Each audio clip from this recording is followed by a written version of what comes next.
last night. Today morning, the violent protests continued into the afternoon, and as this was happening, 2 bombs were discovered in Nairobi's Eastleigh and Kariobangi area, and passengers on route to Kariobangi escaped death narrowly after police discovered a bomb that had been planted into their vehicle. And of course, we have all these details. I prepared a report earlier on these 2 incidents. Let's take a watch.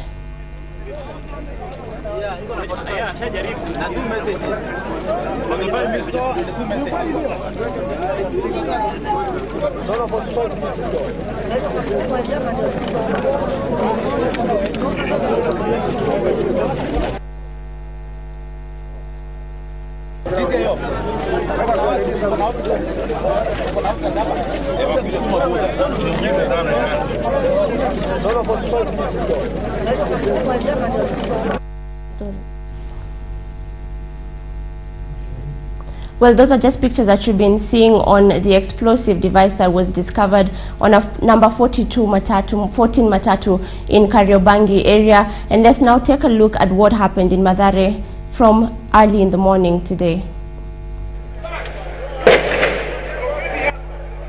These were the scenes that welcomed us in Mathare North Area 2 on Sunday morning.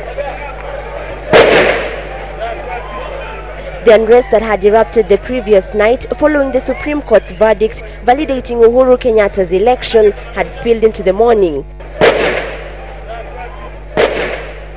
Pockets of angry youth engaged officers from the General Service Unit in running battles since early morning. Tafadhali muende kwa nyumba saa hii.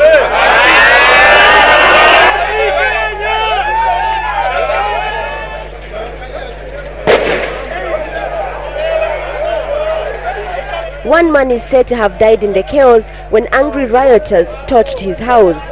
Business owners could only watch in dismay as the charged crowds looted and burnt their property.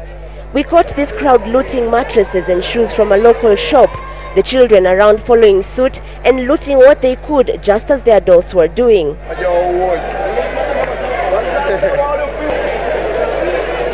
The GSU officers used tear gas to disperse the crowds, and in the end, women and children suffered in their houses. Those who were stranded outside were forced to show the security forces that they were not among the rioters. Although the riots were eventually contained, Vigilance House issued a stern warning to those engaging in violent activities. In spite of the few areas where there is some tension, the larger part of our country is peaceful. We are meanwhile working towards ensuring that peace also prevails in the areas we have highlighted and where we still have pockets of instability as a result of a few people who are trying to perpetrate violence. Police say that criminals are taking advantage of the tensions around Nairobi's informal settlements. Police recovered 2 bombs in Nairobi, one in Eastleigh area and the second one at the Kariobangi roundabout. Bomb experts were able to detonate the explosive found in Kariobangi and say that it had been connected to a mobile phone. Police further say that the phone had 45 missed calls from the person attempting to detonate the bomb. Nikaona kuna mzigo imeachwa kwa gari.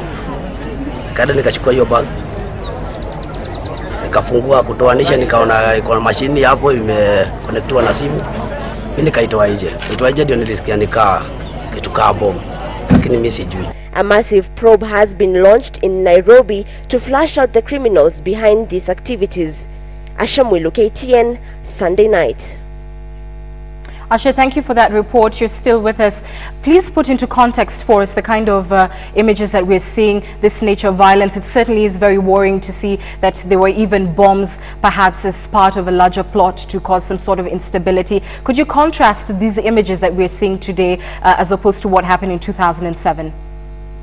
Yeah, well, and ever since the Supreme Court gave its verdict yesterday, what we've been seeing across Nairobi, not so many areas, particularly Mathare, Dandora and Huruma, are just these violent protests that erupted, probably emotional protests from the Supreme Court verdict that was given validating the election of the president-elect. But and obviously compared to 2007, actually it's incomparable. We can't compare to the images that we saw in 2007. What we were seeing today morning when we arrived at Mathare is that there were rowdy youths just trying to light bonfires on the road and trying to burn some property, but the motive mostly was just to loot and still take advantage of the situation and the tensions that was in the slum. And yeah, absolutely, and we've had the police force coming out very strongly to say that, you know, these are criminal elements trying to hijack what was that election process that is now concluded. What are area residents saying about it? Yeah, you know, we've been trying to talk to Mathare residents, and of course a lot of them have been scared to talk on camera, not because of any ethnic tensions that we had experienced even prior to these elections. And if you can remember, Mathare 3C and 4B had a lot of ethnic tensions before the election, and this is what David Kimayo, the Inspector General of Police, had projected to be one of the areas probably that would experience skirmishes or clashes after the Supreme Court gives its ruling.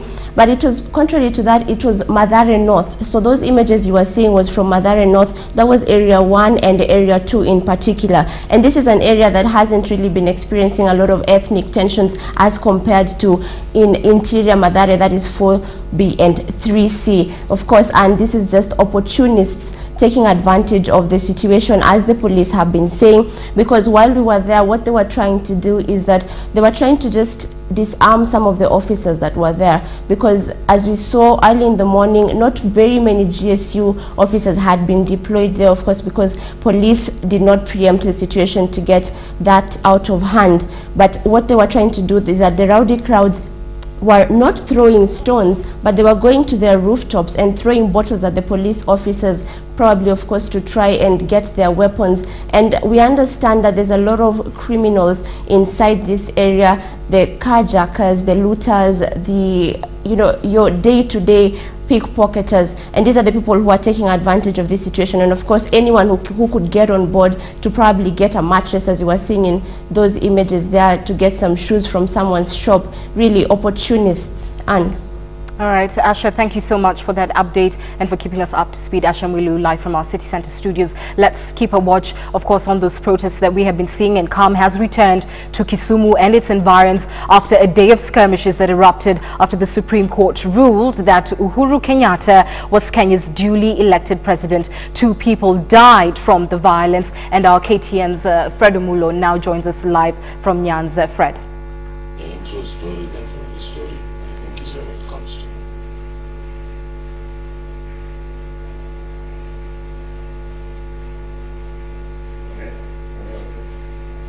Thank you very much, Anne.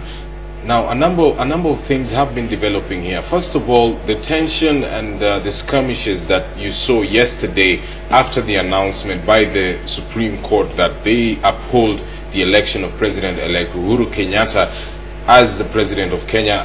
The tension has subsided to a great degree. We are not seeing any people gathering around protesting or expressing themselves in any belligerent way, and that is true for the whole region, all the way from close to the Tanzanian border in Sirare, Migori, Awendo, Rongo, and such areas, as well as Homa Bay. What we do have here in Kisumu today, we had very intensified patrols by the police force. What we saw, Land Cruiser patrols that had 5 to 10 policemen and GSU officers moving around the city, going to the hotspots such as Kondele, the general bus stage area, the bus park area, and they were just looking out for any signs of trouble. But in general, the whole region has been calm. What we've also seen is a developing of a controversy out here. What happened was two young men died yesterday during the protests. One of them was an adopted son of the former mayor of Kisumu City, called Priska Auma, and the other one is a young man here. He's called Eric, in the Kondele area. Now, the governor says that Eric's body, a postmortem was conducted on Eric's body before the family was involved or informed about the whole issue. A controversy was developing that probably someone is trying to remove, signs that these people were actually shot. But on the other hand, some of the people who are still admitted at the New Nyanza General Hospital have bullets lodged in their bodies. For example, there's a young girl that the governor mentioned who has a bullet lodged in her neck. And the controversy is developing now. People are asking, why did the police have to use live ammunition? The police, on the other hand, we were with the PPO earlier today, and the PPO is asking, why were these people there? Why were they protesting?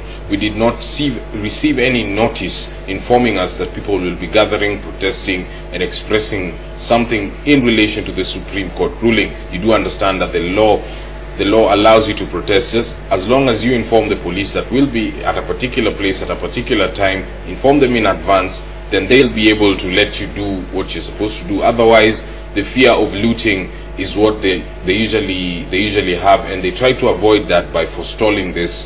And yesterday, many of those people who came out during the skirmishes were actually burning tires and blocking roads. They were blocking access routes. And while one group was in front with the burning tires, stoning the police, another group was behind them, breaking into shops and such things. Several businesses were attacked, but the damage in general was not as bad as previous riots that we've seen in this region, and definitely not as bad as 2007 when the general populace just went haywire. So what we do have is a calming of the situation. That is what we have for now, and thank you. All right, thank you very much, Alfredo Mulo, watching events there for us. Thanks for putting it into context. Let's listen to the package that he prepared earlier on the same. For the last 24 hours, a gloomy atmosphere has reigned over parts of Nyanza region after the Court Alliance bid to overturn Uhuru's win suffered a blow. 2 people lost their lives in the ensuing skirmishes, and Nyanza's police boss is smarting from the events. We have two who succumbed to the injuries.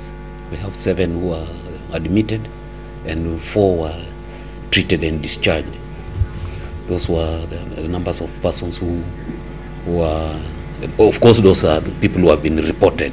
The PPO says security agencies will remain on standby until peace prevails. Once the president-elect has been sworn in and he has come up with his cabinet and the cabinet is up and running, then now we can see things, and we can now say things are more or less coming back to normal.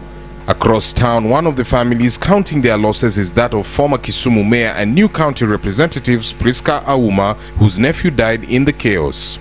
Then I told him, Joseph, you can't know what the court will say. And I warned him not to go out of the house. And he was here, was seeing the verdict from the TV. And unfortunately, I didn't know that he had left the house. He had left by the back door and he ran to Kondele, where he met his death.